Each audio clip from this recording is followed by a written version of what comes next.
Bir boy odam ketma-ket 3 kun bitta tushni ko'rdi.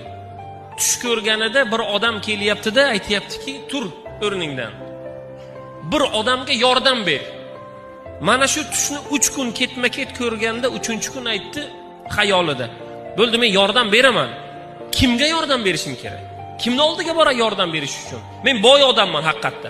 Kimga yordam beray deganda, tur, ulovingni min, otingni min. Oting to'xtagan joyda sen yordam berishliging bo'lgan odam o'sha joyda. Kechqurun 2 kechqurunda turdi. Otini mindi.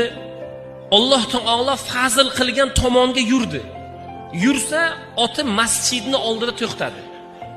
Bildiki, demak yordam berishligi odam kerak bo'lgan odam masjidning ichida. Masjidga kirdi. Bir odam bor, duo qilyapti. Mashalloh dedi. Demak 3 kundan beri tushimga Alloh solayotgan odam mana shu. Shunday bordida 1000 tilla tanga qo'liga tutqizdi. U duosini tugatdi. Tilla tangalarni oldi, hamyoniga bog'ladi, chiqib ketyapti endi. Rahmat ham degani yo'q, salom alayk qilgani ham yo'q. Masjiddan chiqib ketyapti. U boy odam u odamga qarab aytdi: "Ey birodarim, bu shahar Bag'dod.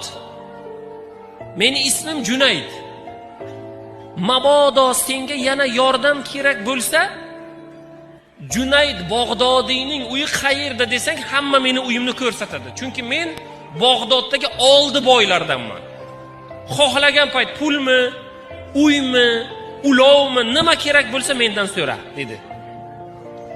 Namozxon taqvodor yigit shunday o'girildi-da, "Sening isming Junayd edimi?" dedi. "Ha", dedi.